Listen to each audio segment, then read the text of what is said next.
오늘 우리가 다뤄야 될 내용이 아주 중요한 내용입니다. 마가복음 13장에 있는 그 예수님의 종말 강의가 됩니다. 오늘 사실. 그러니까 예수님께서 종말에 대해서 어떻게 얘기했느냐, 이제 이것이 오늘 주제가 되는데요. 사실 기독교 신앙에서 제일 중요한 주제가 몇 가지가 있어요. 제일 중요한 주제는 누가 뭐라 그래도 기독론이에요. 다시 말해서 그리스도론이에요. 그러니까 그리스도가 누군가, 예수가 누군가가 제일 중요해요. 기독교에서는. 그래서 우리가 믿는 대상이기 때문에, 또 따라야 할 대상이 예수님이기 때문에 그것을 이제 신학에서는 기독론이라고 그러거든요. 예수 그리스도론 있는데, 이 기독론이 제일 중요하고, 여기에 따라서 이제 신론이 따라오죠. 하나님은 누구신가? 이것이 질문이 나오고, 그럼 하나님이 누군지를 알면 그럼 성령님이 누군가? 그래서 성령론이 또 중요하고, 그리고 이제 그러면 그 하나님을 믿는 인간은 뭐냐? 인간론이 따라오죠. 그리고 이제 인간은 죄를 짓는 죄론도 얘기하고, 뭐 이렇게 해서 그 기독론에 따라서 나오는 게 이제 나오거든요. 그 다음에 중요한 주제가 계시론이에요. 사실상 계시론인데, 쉽게 말해서 하나님이 어떻게 우리에게 얘기하시나 이거거든요. 그래서 여기에서 따라오는 게 성경론이죠. 하나님의 말씀인 성경은 어떻게 하나님을 계시하시나. 그 다음에 기도를 통해서 우리가 하나님을 어떻게 하나님의 말씀을 들었나, 기도론도 나오고요. 이렇게 해서 계시론이 또 한 축이 있어요. 중요합니다. 그렇잖아요. 그 다음에 자연을 통해서 하나님 어떻게 계시하시나, 뭐 자연론, 뭐 이렇게 이제 나오는데, 이런 주제가 있고, 또 한 가지 주제가 있으면 이제 교회론이죠. 공동체론. 그래서 하나님이 만드신 교회가 어떤 곳인가, 이거를 잘 공부해야 되거든요. 교회라는 데를. 그런데 이제 여기에 못지않게 아주 중요하고 문제가 제일 많았던 것 중에 하나가 종말론이에요. 종말론. 이 종말론은 너무너무 문제가 많아요. 그리고 굉장히 중요해요. 1988년도에 이제 저희 신학대학에 제가 1학년 들어갔을 때, 그때 혹시 이장림 목사라고 아세요? 다미선교회라고 다가올 미래를 대비하라는 책을 내면서 막 센세이션을 일으켰죠. 그때 이분이 저희 대학에 와서 축제 때 강의를 했어요. 근데 이제 제가 그때는 신학을 처음 공부할 때였거든요. 그러니까 거의 고등학교 신앙 수준이었죠. 그 수준으로 그 사람의 1992년도에 주님이 오신다는 그 얘기를 논리적으로 쭉 설명하는데, 제가 너무너무 은혜를 받았어요. 그때요. 너무너무 은혜를 받아서 이제 뭐 신학교 그만둬야겠다. 4년 후의 일이었어요. 4년 후에 주님이 오신다는 얘기를 너무너무 성경적으로 얘기를 하셔갖고 제가 은혜를 받았는데, 딱 강의가 끝나자마자 뒤에서 소리를 치는 거예요. 누가 소리를 치냐면은 대학원생들이 소리를 치는 거예요. 선배들이 소리를 치면서 당신 거짓말 하지 마라. 그리고 그게 말이 안 된다라고 막 싸우는 거예요. 그래서 그때 제가 어느 편을 들었을까요? 예? 저는 저 선배들이 다 사탄인 줄 알았어요. 저 선배들, 신학에 쓸데없이 지식만 빠져가지고 하나님의 계시를 못 알아먹는, 그렇게 생각해서 선배들을 굉장히 제가 그거를 이상하게 보고, 이장님 목사를 굉장히 제가 높게 봤었어요. 그때요. 무슨 말이냐면, 그리고 나서 딱 한 3년 만에 제가 변했어요. 제가 이장님 씨가 사기를 쳤구나. 결국 이제 그걸 알게 됐는데, 무슨 말이냐면, 신학이라고 하는 그런 이 진지한 공부를 하지 않은 상태에서 그런 종말론 얘기를 딱 들으면 확 빠져버려요. 그만큼 이 종말론은 매우 매우 강렬해요.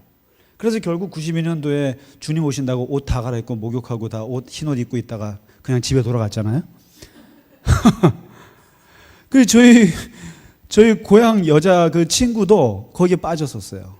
그래서 제가 연대에서 대학원 할 때, 그게 다미선교회가 한참 문제됐을 때 제가 대학원 신문에다가 왜 이런 일이 벌어지는가를 글을 썼어요. 그리고 7만 원인가 받았어요.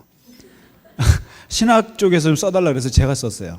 제 친구를 안타까워하는 마음에 논리적으로 신학을 썼는데, 그만큼 이제 그냥 뭐냐면 미워하지 마라 이런 얘기였죠. 제가 그 사람들을 안타깝게 생각하자라는 거였는데, 오늘 이제 바로 이 문제가 되는 마가복음 13장, 마태복음 24장, 누가복음 21장에 걸쳐서 나타나는 예수님의 종말론 강의가 이제 이 종말 신앙의 촉발이에요. 그러니까 이제 이 종말론의 이 마가복음 13장을 보시면 마가 계시록이라고도 해요. 이게 그러니까 요한 계시록만 들었잖아요.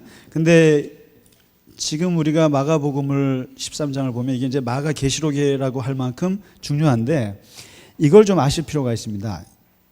예수님이 오늘 성전을 보시고는요, 성전을 보시고 이것이 파괴될 것이다라고 예언을 하세요. 저거 70년 동안 지었잖아요.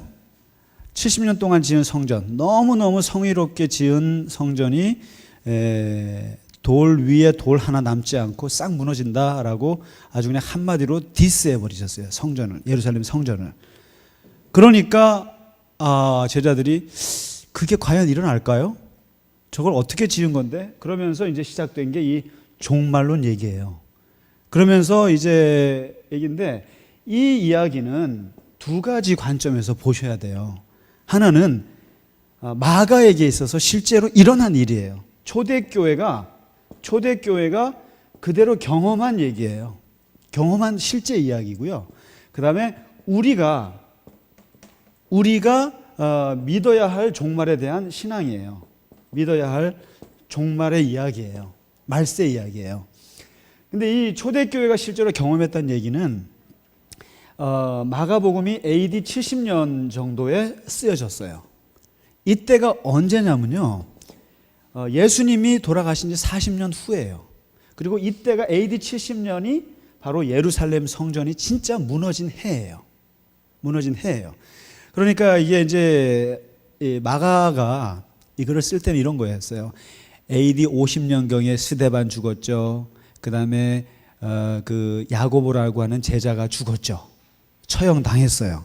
그 다음에 AD 62년도에는 그 예수님의 형제 야고보가 있어요. 아세요? 예수님의 형제 야고보인데, 그 예수님의 형제 야고보도 사도인데 체포돼서 처형당했어요. 벌써 불안하죠? 그 다음에 AD 64년도에 로마의 화재가 일어나요. 네로 황제 때. 그때 그 불을 질렀던 사람들이 기독교인이라고 뒤집어 씌워서 그때 막 사람을 죽였는데, 그때 베드로가 죽어나가요. 그 다음에 바울이 참수형을 당해요. 로마에서. 그렇게 죽어요.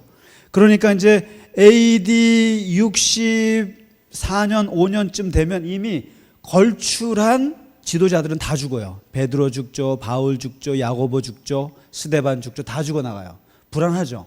거기다가 이제 66년부터 70년까지 4년 동안 유대인들이 로마에게 독립전쟁을 일으켜요. 독립전쟁을 일으켜서 로마랑 싸우거든요. 4년 동안 싸우는데, 이때 유대인들이 어마어마하게 많이 죽어요. 그럴 수밖에 없죠. 죽고, 그 다음에 이때 기독교인들 어떻게 하면 다 도망가요. 이 전쟁을 피해서. 이때 예수님의 사촌 시몬이라는 사람이 있는데, 이 사람의 지도로 크리스찬들을 해외로 도피시켰어요. 해외로 도피시키고, 그러면서 이제 이 분위기가, 쌀벌한 분위기가 지금 형성되는 때가 마가복음을 쓸 때였어요. 그러니까 마가는 이제 벌써 이게 이제 성전이, 그러다가 AD 70년에 이제 이게 유대인들이 계속 하니까 로마의 디도 장군이, 이 사람이 이제 그 황제의 아들인데, 이 사람이 내려와 가지고 예루살렘 성전을 점령해요. 완전히 다 진압을 해버려요. 진압하면서 박살을 내는 거예요. 그 요게 바로 예루살렘 성전이 세 번째 무너지는 역사적인 날이고, 이 해가 이스라엘이 망하는 해예요. 그때 이후로 AD 70년에 망하고 나서 언제 독립합니까? 1968년도에 독립한 거예요. 그러니까 2000년 동안 나라 없이 산 게 바로 요거였어요. 그러니까 이 AD 70년에 이제 이 해가 이스라엘은 잊을 수 없는 해고, 이때 로마에 어마어마하게 끌려가요. 그래서 그때 끌려간 사람들이 그 콜로세움 아시죠? 로마 경기장. 거기를 그 유대인들이 지었다 그래요. 끌려간 유대인들이. 그래서 지금 뭐 로마에 이렇게 그 관광 안내하시는 분들 중에 유대인들이 있대요. 근데 그분들이 그런데 이거 우리 조상들이 지은 거라고. 이때 끌려가서. 그러니까 이 해는 매우 중요한 해인데 이때 마가 입장에서는 겁나는 거예요. 예수님 돌아가셨죠. 그다음에 그 믿던 베드로 죽었죠. 바울 죽었죠. 불안한 거예요. 그다음에 전쟁은 나갔고 다 도망갔죠. 그러면서 이러다가 기독교는 없어지나. 이러고 있으면서 안 되겠다. 예수님에 대한 기억을 다시 살려야겠다고 쓴 게 마가복음이거든요. 그러니까 전쟁 중에 쓴 전시 작품이에요, 이게. 마가가요. 그러면서 이제 이러면서 이런 분위기 속에서 도대체 그러면은 이러다가 혹시 종말이 오는 거 아닙니까? 이 세상의 끝이 오는 거 아닌가라는 그런 질문들이 생겼고 그 질문에 대해 답한 게 마가복음 13장, 누가복음 21장, 마태복음 24장이거든요. 그래서 이제부터 얘기하는 것이 바로 이 종말이라고 하는 것은요, 기독교에서 굉장히 중요한 게 왜냐하면 왜 종말이 중요하냐면요, 저거예요. 기독교의 시간관을 말해주는 거예요. 이 종말론이요. 기독교 시간관이 어떤 것인지 얘기해 주는 거예요. 뭐냐면 기독교 시간관은 처음이 있고 끝이 있어요. 처음이 있고 끝이 있고 알파가 있으면 오메가가 있어요. 그리고 창세기가 있으면 요한계시록이 있어요. 다시 말해서 역사는 반복되고 돌고 도는 게 아니에요. 윤회가 아니에요. 불교처럼. 기독교는 한 번밖에 없어요. 그래서 우리는 인생을 살 때 한 번밖에 없다고 믿는 사람들이 기독교예요. 그래서 이 종말은 바로 그거죠. 그러니까 시간관을 보여주고 있는데 세상에 끝이 있다. 이걸 말해주는 신앙이고 마지막에 심판이라는 것이 있다. 이게 그 다음에 죽음이라는 것이 있다. 이것을 생각해 줄 수 있는 아주 귀한 기독교 신앙의 한 주제예요. 이게 종말론이. 그래서 이제 기독교인들은요 기본적으로 역사를 생각할 때요. 이게 역사 얘기거든요. 역사를 생각할 때는 이 역사는 항상 죄의 연속이에요. 연속이고요. 역사는 진행되면 진행될수록 사람들이 점점점 타락해가는 과정이라고 생각해요. 그리고 마지막에 가서는 우주와 이 가정이 점점점 악해진다고 보는 게 기독교 역사관이에요.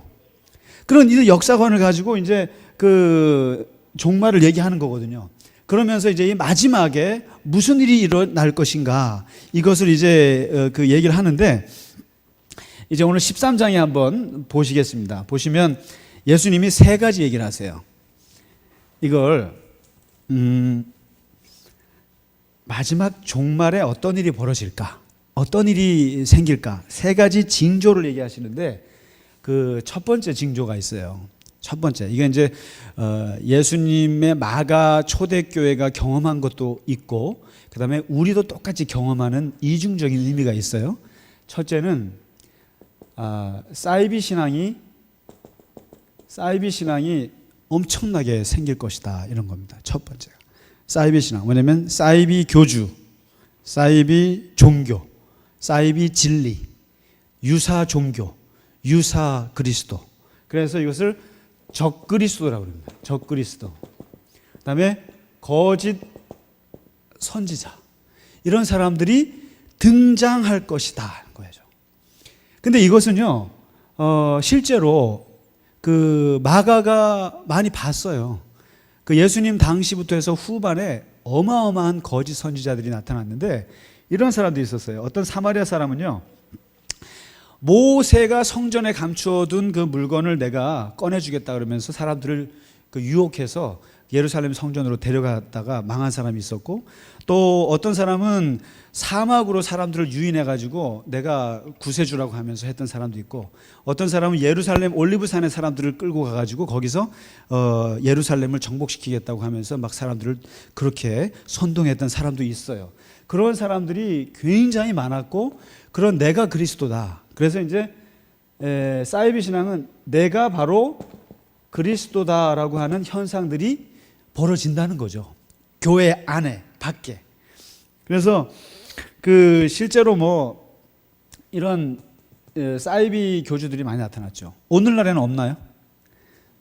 오늘날에 혹시 여러분 주변에서 보는 사이비 종교는 어떤 게 있습니까? 예? 이단, 그럼 소위 말해서 이단이라는 건 뭔가요? 이단요?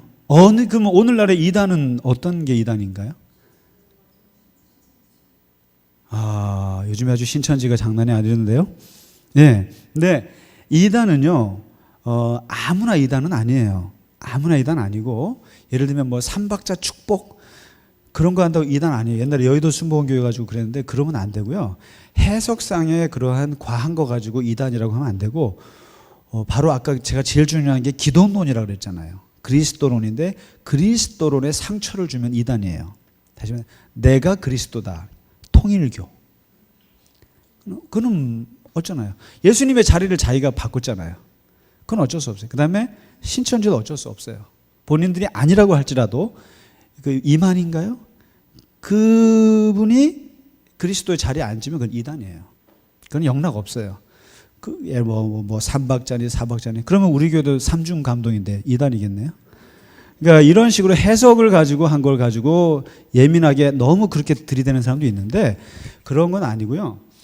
이런 본인이 교주가 되거나 이러면 이건 이단이에요. 예수님 자리를 자기가 차면 안 되는 건데 이제 이러한 일들이 많이 벌어지죠. 많이 벌어지는데 외부에서 벌어지는 것도 있지만 사실상 교회 안에 굉장히 이단적인 신앙이 되게 많아요. 우리 안에요. 그거 아세요? 굉장히 사실 저기 바깥에 있는 것 같죠? 굉장히 안에 무서운 게 많습니다. 대표적인 게요. 근본주의예요. 근본주의라고요. 펀더멘탈리스트라고 합니다. 이게요. 이 사람들은 뭐냐면은 내가 하나님 말씀을 굉장히 잘 믿는다고 생각하면서 문제를 일으키는 사람들이에요. 뭔지 아세요? 이슬람이 문제가 되지 않아요. 이슬람 근본주의자가 문제예요. 아세요? 이슬람 펀더멘탈리스트들이 테러를 하는 거거든요. 마찬가지로 기독교 안에서도 이 근본주의자들이 있는데 이 사람들은 주로 아마 나도 약간 속할 수도 있을 거예요. 뭐냐면 다른 종교를 일단은 차별해요.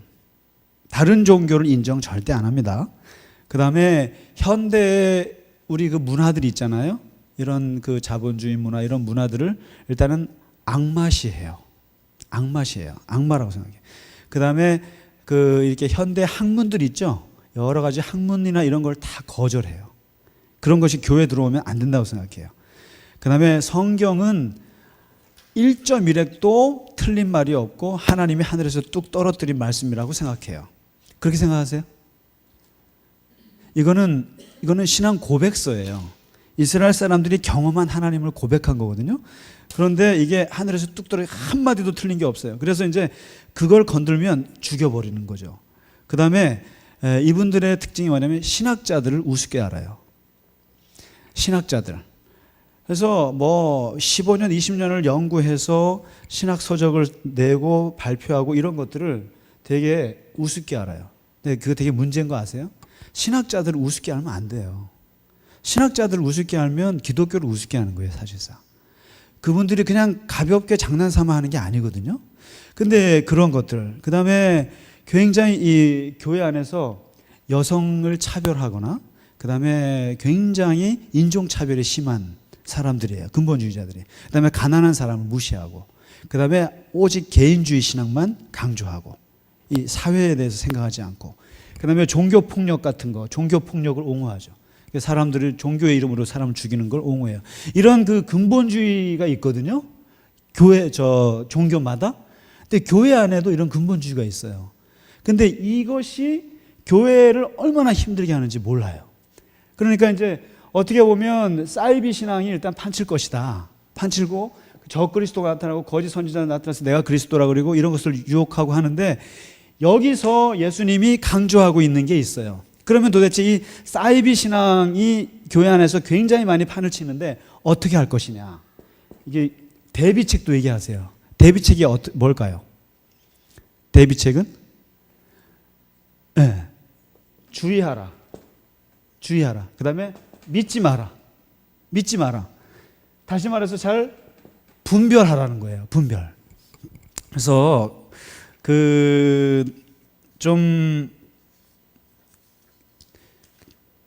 정말 교인들이 정말 분별을 좀 잘했으면 좋겠어요. 이게 왜냐하면 그거 아시죠? 우리가 의사라고 해서 다 같은 의사가 아니고, 그리고 식당이라고 해서 다 같은 식당이 아니잖아요. 똑같이 6,000원짜리 먹으러 가도 꼭 공깃밥 안 주는 집도 있고, 그러니까 똑같이 이 집하고 6,000원인데 되게 잘하는 집이 있고 못하는 집이 있어요. 근데 마찬가지로 의사도 그래요. 의사도 다 똑같이 좋은 대학 나왔죠. 다 나오고 다 박사지만 우리가 꼭 명의가 따로 있잖아요. 아무나 안 찾잖아요. 마찬가지로 교회도 그래야 돼요. 참 이게 슬픈 일인데 목사도 마찬가지예요. 그 가르치는 사람에게 그를 예를 들면 4년 공부한 사람한테 배우실래요? 다시 말해서 4년 예과 2년 나오고 본과 4년 나오고 6년 겨우 뭐 인턴한 사람한테 수술을 맡기실래요? 그러진 않잖아요. 적어도 의사한테도 10년, 12년 이상 해서 전문의 딴 사람들한테 내 몸을 맡기지 않습니까? 그런 것처럼 어쩌면 신학을 그렇게 우습게 생각하는지 모르겠어요. 나는 정말 우리나라 너무너무 이상한 나라라고 생각해요. 기독교는. 이게 신학이라는 게 유대 역사 2000년, 4000년이죠. 기독교 역사 2000년이죠. 토탈 6000년 역사예요. 히브리어 있죠. 헬라어 있죠. 그리고 라틴어 배워야 되죠. 독일어 배워야 되죠. 영어 배워야 되죠. 어느 정도씩 다 어느 정도 해야 되죠. 그 다음에 구약 성서만 하나요? 신약 성서도 공부해야 되잖아요. 그 다음에 2000년 동안 어떻게 이것을 해석해 왔는지 교회사도 다룰 거 아니에요. 그 다음에 오늘날의 윤리 문제도 다뤄야 될 거 아니에요. 얼마나 생각할 게 많은 6000년의 고전이면서도 오늘날 다뤄야 되는데 그게 4년 공부 갖고 돼요? 그런데 아무나 그냥 무인가 신학교에서 나와서 그냥 성경을 그냥 한 줄로 꿰다고 하면 그 사람들한테 쫓아가고 성경 공부하고 있다가 신천지에 빠지는 거죠, 사실상. 그러니까 다시 말해서 목사에게는 꼭 할 때 여러분 뒷조사 하세요. 뒷조사를 하시라고요. 다시 말해서 어느 학교를 나왔는지 물어보셔야 돼요. 그리고 어떤 공부를 했는지 잘 알아보셔야 된다고요. 교단에서 인정한 학교인지 아닌지. 왜냐하면 너무 안타까워서 그래요. 목사라고 해서 다 같은 목사인 줄 아세요? 아니라니까요. 적어도 저 같은 사람하고는 같이 공부할 필요 없어요. 결국 이 얘기를 하려고 그런 게 아니라 제 말은 뭐냐면 신학이라고 하는 것을 무시하면 돼요. 제가 예를 들면 제가 영문학과 교수님을 무시하지 않아요. 영문학과 교수님이 10년 이상 공부했다면 제가 그분을 하늘처럼 생각한단 말이에요. 다시 말해서 근데 우리나라는 신학을 되게 아무나 막 쉽게 생각을 해요. 근데 이게 얼마나 많은 생각을 해야 되는지 모를 거예요. 자.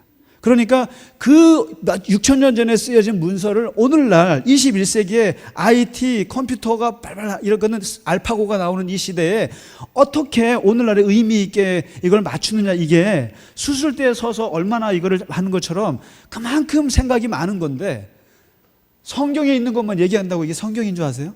아니라니까요. 다시 말해서 이게 성경에 있다고 해서 다 말씀이 아니에요.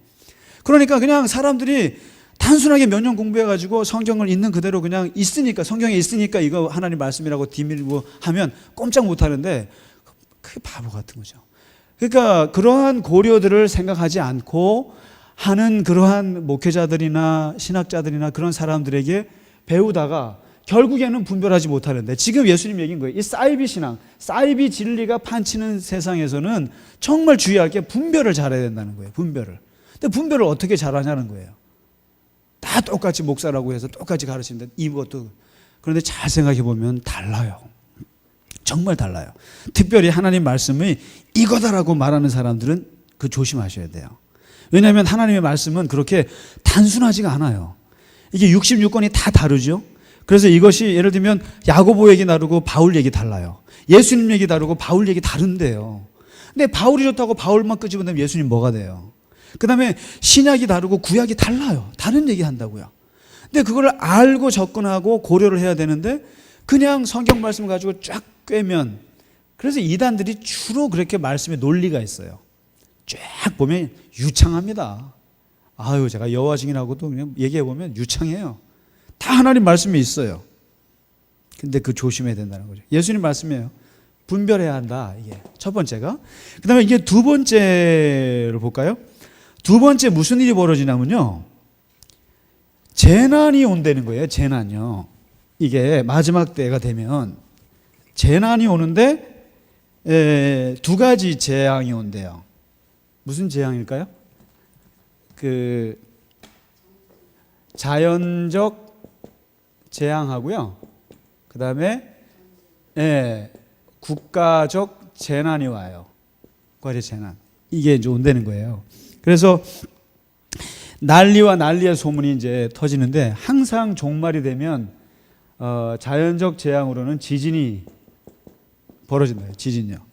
근데 이거는 실제로 63년도 AD 63년에 폼페이 지진이라고 아세요? 영화로도 나왔잖아요. 폼페이 지진이 벌어져요. 그 다음에 요 2년 전에 AD 61년도에는 소아시아, 지금 터키 지역 있죠? 터키 서부 지역, 터키 에게해 쪽 점에 있는 그 에베소 있는 데 있죠? 그쪽에서 지진이 있었어요. 소아시아 지역이요. 소아시아. 터키에서 있었어요. 그러니까 이미 지진이라고 하는 것이 이렇게 막 벌어졌었고, 그 다음에 AD BC 46년경에 클라우디스 황제 때 엄청난 기근이 왔어요. 기근이 왔었고, 그래서 이제 그런 기억들이 있어요. 그래서 이게 항상 그 지진이 나고 기근이 벌어지면 마지막 때가 왔나 보다 이렇게 생각하게 되는 거죠. 그러면 지금도 이제 마지막 때가 아닌가 싶어요. 불고리라는 게 왜 불고리? 불고리로 해서 그냥 막 연결해서 하는데 우리는 일본이 없으면 어떻게 살지 모르겠어요. 일본이 막아줘가지고 그나마. 네, 그럼 하여튼 일본만 고생하는 것. 근데 참 이게 이중 감정이죠, 일본에 대해서는. 근데 이러한 재앙들을 경험한 거예요.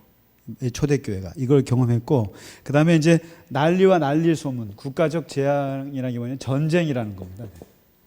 전쟁은 무슨 전쟁이겠어요? 바로 유대 전쟁을 뜻하는 거예요. 지금 벌어지고 있는 거예요. 이미 경험했어요. 유대 전쟁이 일어나가지고요, AD 70년 이후부터 이스라엘은 국가 인구 비율이 확 달라졌어요. 해외 동포가 800만 명. 본토에 사는 사람들은 200~300만 명밖에 안 됐어요. 그러니까 본격적인 해외 동포 시절을 열었던 때예요, 이때가. 그러니까 사도 바울이 나는 이방인에 위해서 선교하겠다라고 한 게 다른 게 아니라 이방에 있는 우리 동포들에게 전도하겠다라는 거였거든요. 그래서 이제 이런 그 전쟁들이 이제 벌어지고 있고, 그 다음에 아주 재밌는 게 뭐냐면, 가증한 것이 들어서는 날, 그날이다. 가증한 것이 들어서는데 그게 뭐냐면 로마 황제 초상이 있잖아요. 그 초상을 예루살렘 성전에다 떡하니 집어넣는 거 있죠. 그런 일이 벌어질 거다. 그런 일이 벌어지는데 그게 이제 AD 40년경에 그런 일이 있었다가 그 카리큘라 황제가 죽으면서 실패했어요. 근데 진짜 문제는 AD 70년에 디도 장군이 예루살렘 다 무너뜨리는 그런 일이 벌어졌죠. 그런 일이 벌어질 텐데 그게 이제 종말이 될 것이다. 이런 자연적인 재앙과 국가적인 재난이 벌어질 때 그러면 어떻게 할 거냐, 너희들은. 그거에 대해서 답을 주시는데 그 7절과 14절이거든요. 그게 뭡니까? 그게 뭐냐면 이런 게 오면 기독교 중요한 영성은 두려워 말라. 두려워 말라. 올 것이 왔구나 이렇게 생각하는 거죠. 올 것이 왔다. 그러니까 이 종말 신앙에서 첫째는 분별을 잘해라 였거든요. 그다음에 두 번째는 올 것이 왔구나라고 생각하는 거죠. 올 것이 왔구나. 지진이 오면, 전쟁이 나면 이것이 갑자기 왜 이러지 말고 올 것이 왔구나라고 생각하는 것이고, 그 다음에 그러기 때문에 두려워하지 말고, 그리고 여기서 한 가지 예수님이 한 가지 팁을 주세요. 이러한 일이 벌어졌을 때, 전쟁이 났을 때, 로마 군대가 쳐들어왔을 때, 이때 너희들이 할 것은 도망가라. 한 가지 더 주세요. 도망하라. 산으로 도망하라. 그죠? 산으로. 그러니까 너희가 저항해서 막을 수 있는 게 있고 저항할 수 없는 것들이 있잖아요. 재앙이 있잖아요. 재난 이런 것들은 가장 좋은 건 도망이에요. 도망. 그것도 어떻게 하냐면은 뒤돌아보지 말고 즉시 산으로, 그리고 절대로 이것이 겨울에 일어나지 않도록 기도해라. 겨울에는 추워서 못 움직이니까. 그 다음에 어린 아이들과 여자들은 정말 손해를 많이 볼 것이다. 이런 얘기까지 해요. 그러니까 결혼도 하지 말고 뭐 이런 식으로 얘기하세요. 그래서 도망의 영성을 얘기해서 도피의 영성. 이거 되게 중요한 거예요. 그러니까 기독교 신앙에서 세상하고 맞닥뜨려 살 때 내가 고칠 수 있는 거는 내가 저항해서 고쳐낼 수 있지만 그게 아니라 그러면 우리가 할 수 있는 건 도망가야 돼요. 손자병법에서 제일 좋은 게 36개 아닙니까? 기독교에서도 최선이 아니고 차선을 택하라 그러면 도망이에요. 그러니까 우리도 때로는 도망가셔야 돼요. 이게. 그러니까 요셉이 보디발의 부인이 막 달려들었을 때 어떻게 합니까? 본인이 제어할 수 있어요? 도망가야죠. 36개 도망갔잖아요. 물론 감옥 끌려갔지만. 그러니까 결국에는 죄를 피하기 위해서는 도망인데 예수님이 이 도망의 영성을 얘기합니다. 두 번째는요. 두려워하지 말고. 그 다음에 이제 세 번째 종말에 있을 걸 얘기하거든요. 이게 아주 재밌습니다. 왜냐하면 박해예요. 박해. 박해를 받게 되는데 이게 얼마나 무서운 박해인지 세 번째입니다. 세 번째 종말의 증세인데 박해와 배교예요. 박해와 배교인데 아시는 것처럼 스데반 죽였죠. 야고보 죽었죠. 그 다음에 예수님의 형제 야고보가 죽었죠. 그 다음에 이제 베드로가 죽었죠. 또 누구죠? 바울 죽었죠. 막 죽어 나가잖아요. 죽어 나가는데 이게 어떻게 되냐면은 로마 사람들이 죽인 게 아니에요. 로마 사람들이 죽인 게 아니라 유대인들한테서 박해를 당하는 거예요. 유대인들한테. 그래서 이제 본격적으로 이때 AD 70년 때 이 사건을 빌미로 해서 본격적인 유대인들의 박해가 시작되고 이제 유대인들은 기독교를 이제는 인정 안 하기로 했어요. 그래서 결별을 해요. 그래서 본격적인 박해가 시작되는데 이게 참 슬픈 일이에요. 이거 아세요? 사실 기독교하고 유대교는 싸우면 안 돼요. 그런데 이게 예수님이 바라는 것도 아니에요, 사실상. 근데 이건 참 안타까운 일이에요. 그래서 마치 예수님의 이제 우리가 다음 시간에 다루겠습니다만은 예수님의 죽음을 로마에서 죽인 거거든요. 그런데 유대인들이 죽였다고 하는 것을 너무 이 복음서에서 세게 그려가지고 그 다음에 이어지는 2000년 기독교 역사는 기독교가 권력을 잡았을 때 완전히 유대인들을 다 죽여버렸어요. 그래서 마틴 루터가 반유대주의자인 거 아세요? 마틴 루터. 그리고 웬만한 기독교 성자들 이런 사람들 다 유대인들 미워했어요. 왜냐하면 예수님을 죽인 놈들이라고 그랬어요. 그래서 그게 누구에게 결정을 이뤄요? 히틀러죠. 예? 히틀러에게 가서 아주 실천을 하시잖아요. 실천을. 과감하게 행동하시는 사탄. 완전히 그렇게 해서 했는데 사실상 기독교와 유대교가 싸우면 안 되는 거예요. 근데 그게 이런 식으로 이제 했는데 이 유대교가 이 기독교를 박해하기 시작하죠. 박해하기 시작하면서 이것을 이제 지금 예상을 하고 있는데 공회에 체포가 되고 회당에서 매질을 당합니다. 이게 39대씩. 바울 같은 경우는 39대를 5번 말했잖아요. 배교한 사람, 유대교를 배교했으니 너는 39대를 맞아라. 그래서 이 태형을 5번을 말했죠. 그만큼. 그렇게 해서 이제 유대인들에게 맞고, 그리고 이제 어떤 일이 벌어지냐면은 이 박해와 함께 가정불화가 와요. 가정불화. 그래서 복음서에 보면 예수님이 가족이 찢어질 거라고 얘기 많이 하시잖아요. 근데 바로 이 가정불화. 자식이 아버지를 대적하고 아버지가 자식이 죽는데 내주고 며느리와 어머니가 막 서로 죽는데 내주는 이런 가정 불화가 이제 오게 되고 사회적으로 불법이 판을 치고 뭐 이런 것들. 그다음에 기독교인들이 세상에서 왕따를 당하고 이거는 그때나 지금이나 마지막 때에 있을 현상이라고 얘기를 하고 계신 거죠. 이렇게 얘기를 했어요. 그러면 이렇게 박해가 왔을 때 그러면은 기독교 신앙은 무엇이어야 되느냐? 세 번째는 뭘까요? 이때는 박해와 배교와 가정 불화가 있고 엄청나게 이거 뭐냐면 예수 이름을 믿는다는 것 때문에 이렇게 왕따를 당하고 고통을 당할 때 그럼 너는 어떻게 해야 되느냐? 세 번째는 뭘까요? 에? 이것도 마찬가지로 두려워하지 말라. 이것도 당연한 것이다. 당연한 것인데 이때는 인내하라라고 하십니다. 인내하라. 끝까지 참아라 이거죠. 방법이 없다 이거죠. 그러니까 아까 도망갈 수 있는 건 도망가야 돼요. 피할 수 있는 건 피하지만 박해라고 하는 것을 피할 수가 없어요. 피할 수가 없다면 참아야지 어떻게 하겠느냐. 그러니까 죄송합니다. 예수님의 말씀이 별로 대책이 없어서. 그렇죠? 뭐 대책이 없어요. 도망가는 건 그나마 대책이에요. 분별하고. 근데 이런 박해는 견뎌내야 하지 않느냐. 끝까지 견디면 결국 구원을 받을 것이다. 이 말씀으로 끝내세요. 그래서 이게 결국 종말을 맞이하는 기독교인들의 자세는 세 가지라는 거예요. 무조건 분별 잘해라. 속지 말고. 거짓이 판을 치니까. 두 번째는 재앙이 왔을 때 올 것이 왔구나라고 생각하고 놀라지 말고, 그리고 도망갈 땐 도망가고 일단 살 길을 찾으라. 그 다음에 세 번째는 인내하라. 끝까지 견디라. 이제 이렇게 얘기를 하시거든요. 그러면서 마지막에 33절에 그것을 다 묶어서 얘기하는 말이 그거예요. 뭐냐면은 한마디로 묶어서 얘기하는데 깨어 있으라 이거죠. 깨어 있으라. 이게 결국에는 분별하라, 그 다음에 도망가라, 인내하라를 묶는 말이에요. 깨어 있으라. 얼럿하고 있으라. 얼럿.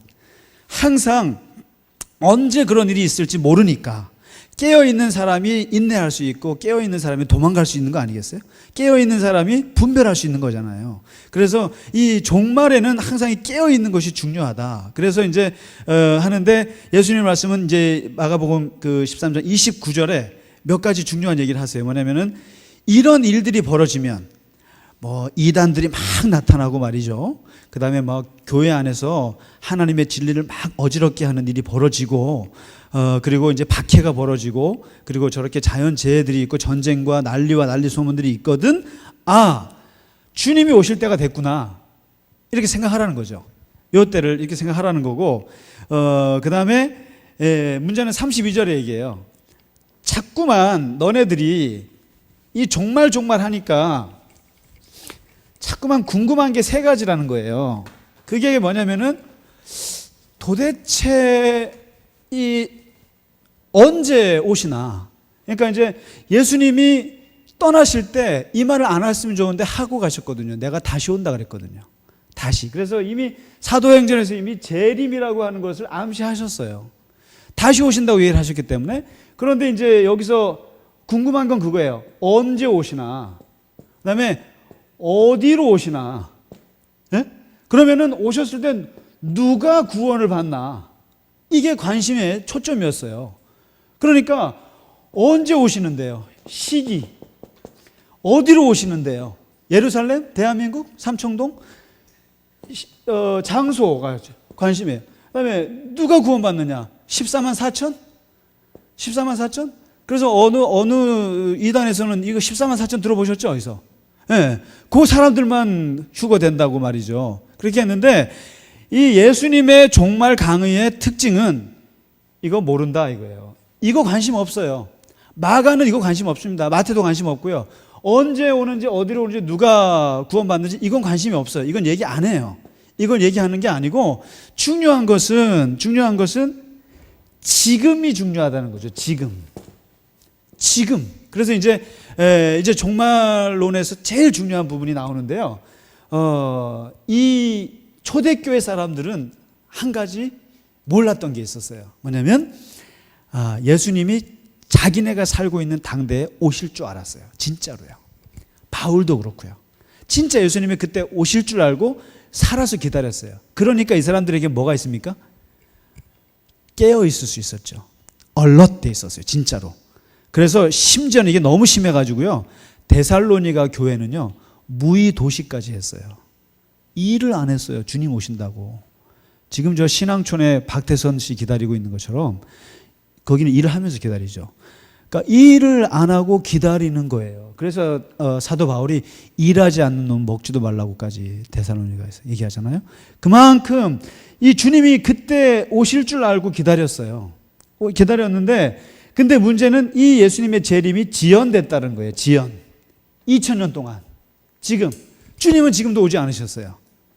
그러면 이제 이렇게 되면은 우리는 어떻게 생각할까요? 오늘날 우리의 기독교 종말론은 어떻게 돼야 되냐 이거죠. 그러면 이거 접어요? 예수님 2000년 안 왔으면 뭐 안 오시는 거 아닌가? 어떻게 하실래요? 접을까요? 깨어 있는데 너무 안 오시니까. 너무 안 오시잖아요. 왜? 주님이 본 그대로 오신다고 그랬는데. 그래서 구름 타고 오신다고 했는데 뭐 이렇게 성경에 나왔단 말이야. 그래서 바로 구름 타고 오신다, 14만 4천 명이 있다, 이런 성경 말씀이 있으니까 이걸 이장님 씨가 그대로 이거를 인용한 거예요. 그래서 진짜 흰 옷들 입고 앉아가지고 예배 드리다가 12시 넘어갖고 안 오셔갖고 다 돌아간 거라니까요. 바로 이것을 뭐라 하냐면 역사적 종말론이라고 그래요.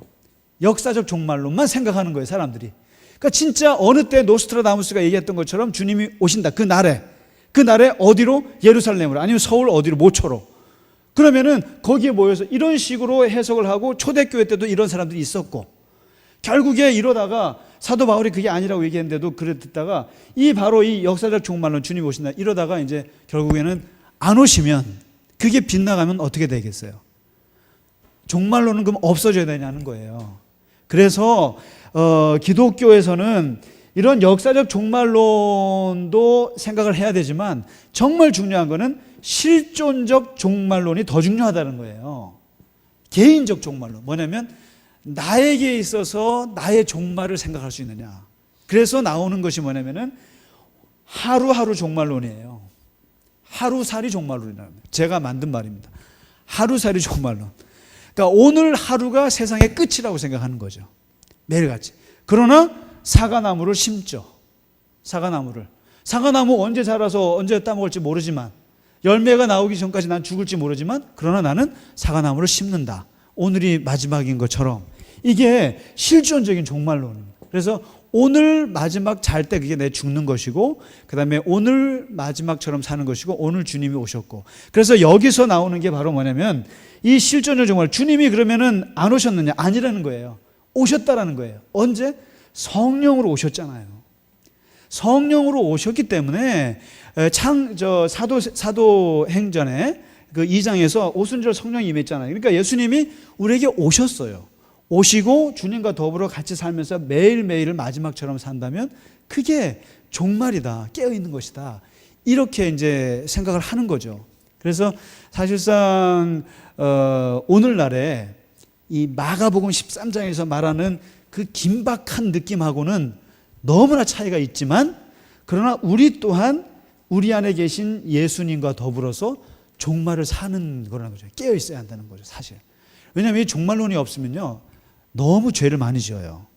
종말 신앙이 없으면 기독교인들이 깨어 있을 수가 없어요. 맨날 돌고 도니까요. 아유, 이번 생에는 돼지로, 다음 생에는 개로, 이런 식으로 얘기를 하면 안 되죠. 근데 기독교는 딱 한 번이니까. 그래서 이 종말 신앙을 이렇게 얘기할 수 있습니다. 자, 오늘 좀 어려운 얘기한 것 같은데요. 자, 질문 있으면 받겠습니다. 기독교 종말론입니다.